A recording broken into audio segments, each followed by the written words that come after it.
Hello and welcome to Searching the Scriptures, a daily podcast where Bible topics will be discussed and Bible questions will be given Bible answers. No opinion, just Bible.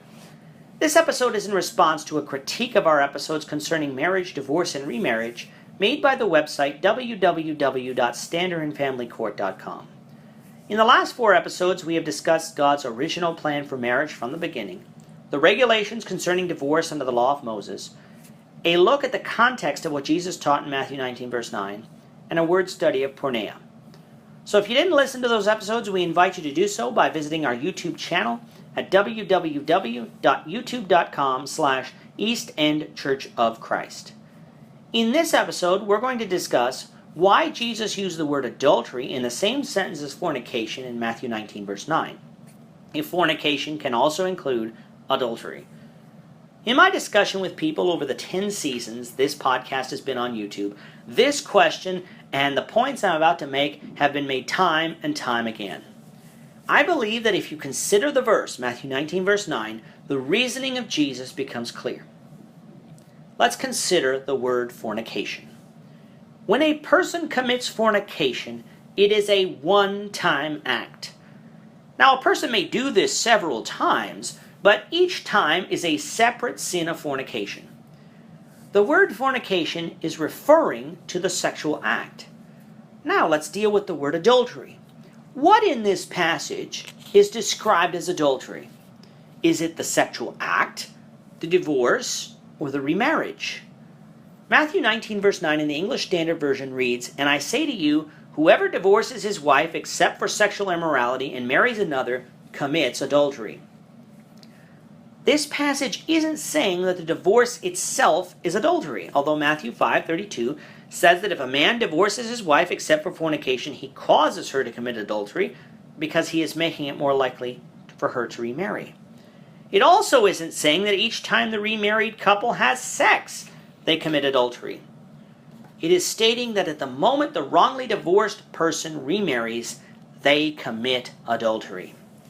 And this adultery is ongoing so long as the marriage lasts. The word fornication is denoting the unlawful sexual act, while the word adultery in this verse is denoting the unlawful marriage. Why was this marriage adulterous?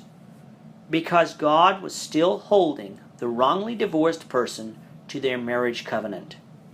Using the more strict word adultery instead of the more general word fornication in the second clause makes it abundantly clear that the first marriage wasn't dissolved with divorce, but continues on in the sight of God. This view, that divorce doesn't end marriage, is a view that I readily admit isn't shared by many people. And to those who hold that remarriage can occur by the one who divorces their spouse for fornication, this view sounds downright strange.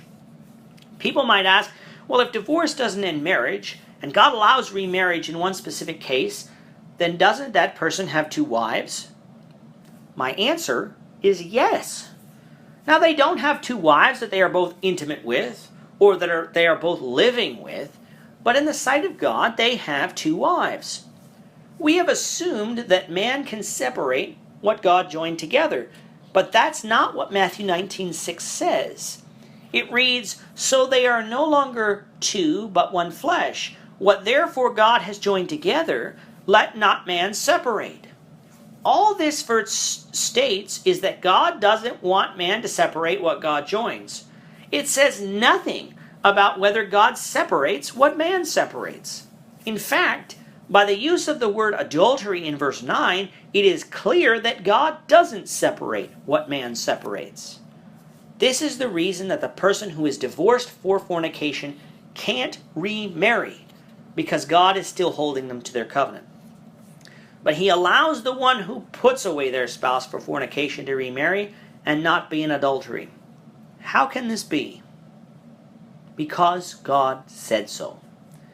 God defines sin, and let's never challenge him for his right to do that. In the Old Testament, a divorced woman could remarry. As we've said a few episodes ago, this wasn't adultery, even though it was discouraged. Jesus changed this, and under the new covenant, it wouldn't be allowed. It would be sin. God changed his law here, as it is his right to do. What makes sex before marriage sinful? Only that God forbade it. Other than that, I could find nothing wrong with it. So it is with this exception. The only thing that makes it right, in other words, a person who divorced their spouse for fornication to marry again, is because God said so. In any other case, it would be adultery. That's because the only thing that breaks the marriage bond is death. In Romans 7, verses 1 to 3, the English Standard Version reads, "Or do you not know, brothers, for I am speaking to those who know the law, that the law is binding on a person only as long as he lives. Thus a married woman is bound by the law to her husband while he lives, but if her husband dies, she is released from the law of marriage. Accordingly, she will be called an adulteress if she lives with another man while her husband is alive. But if her husband dies, she is free from that law, and if she marries another man, she is not an adulteress." Now, this is the English Standard Version. The King James Version, in verse 3, says, "So then, if while her husband liveth, she be married to another man, she will be called an adulteress." I believe this is the more correct rendering. It's not just talking about living with another man while her husband's alive. It's being married to another man while her husband is alive. But if her husband be dead, she is free from that law.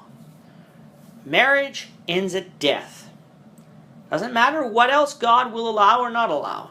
Marriage ends at death. And it's something that we need to realize, because that is the reason why certain people are not allowed to remarry, while God has permitted others, even though he has not ended that marriage bond. But this doesn't conclude our study of the topic, for there are a few other areas I'd like to deal with. In the next episode, we're going to examine other teachings of Jesus on this subject as found in Matthew 5:32, Mark 10, verses 2 to 12, and Luke 16, verse 18. So we hope you'll join us for that episode. But perhaps you're listening and you're not a Christian. The brethren here in Toronto would love to study the Bible with you so that you could hear the Word of God, believe it, and obey it before it is everlastingly too late. If you'd like to set up a study, you can send us an email at torontoeastendchurchofchrist@gmail.com. On behalf of the East End Church of Christ in Toronto, Canada, I'd like to thank you for listening to this episode.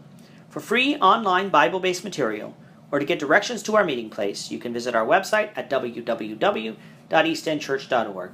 While there, you'll also find links to more of our podcasts, as well as links to the live broadcasts of our services.